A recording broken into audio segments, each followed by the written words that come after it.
First time చాలా రోజుల తర్వాత జగన్మోహన్ రెడ్డి డ్రెస్ కోడ్ మార్చారు. ఎప్పుడు ఆయన గోధుమ రంగు ప్యాంటు, వైట్ కలర్ షర్టు. ఇంతకుముందు అధికారంలో రాకముందు ఆయన పాదయాత్ర చేసిన టైంలో కూడా రకరకాల రంగురంగుల చొక్కాలు వేసుకునేవారు. బ్లూ కలర్ అని, చెక్స్ అని ఇలాగా. కానీ అధికారంలోకి వచ్చిన తర్వాత ఒక్కసారిగా మరి ఎందుకు ఏమో అయ్యిందో తెలియదు కానీ ఏమో ఆలోచించుకున్నారు.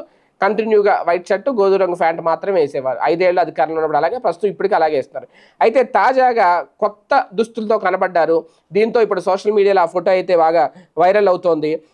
అంటే ప్రస్తుతం ఆయన తెలుపు రంగు చొక్కాతో పాటు కాకి అలాగే గోధుమ రంగు ప్యాంటు బహిరంగంగా ఆయన కనిపించినప్పుడు ఒక్కసారిగా డ్రెస్ మారేసరికి కాస్తంత వింతగా ఉంటుంది. ఇప్పుడు ఫస్ట్ టైము ఆయన బెంగళూరు తన యలహంక నివాసంలో ఒక ఫోటో కోసం ఆయన ఫోటో తీస్తే ఫ్యామిలీతో భారతి గారు కూడా ఉన్నారు ఆ ఫోటోలో పక్కన.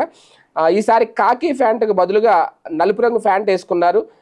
అలాగే ఒక కుర్తే లాంటిది వేసుకున్నారనమాట. కుర్తా పైజామా అంటారు కదా, ఆ టైప్ వైట్ కలర్ది.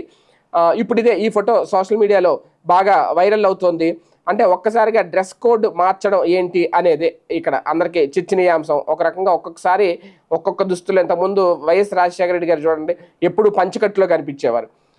ఆయనకు అందుకే పంచి కట్టిన మంత్రిగా అప్పట్లో ఎన్టీఆర్ గారు పంచి కట్టారు, తర్వాత రాజశేఖర రెడ్డి గారు కూడా కట్టారు అనేది. కాకపోతే మామూలు వాళ్ళు ఇప్పుడు మనలాంటి వాళ్ళు ఏ దుస్తులు వేసుకున్నా ఎవరు పెద్ద పట్టించుకోరు. కానీ ఇటువంటి జగన్మోహన్ రెడ్డి లాంటి వాళ్ళు, ఇప్పుడు బాబు గారు కూడా చూడండి ఎప్పుడు ఒకటే ప్యాటర్న్ వేస్తూ ఉంటారు.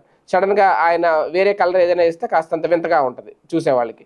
అది బాగా వైరల్ అవుతూ ఉంటుంది. మారారు, తీరు మారింది, ఆలోచన మారింది అంటారు. అలాగే ఇప్పుడు జగన్మోహన్ రెడ్డి కూడా డ్రెస్ కోడ్ మార్చారా, ఇక నుంచి అదే కంటిన్యూ చేస్తారా అనేది ఒక డౌట్.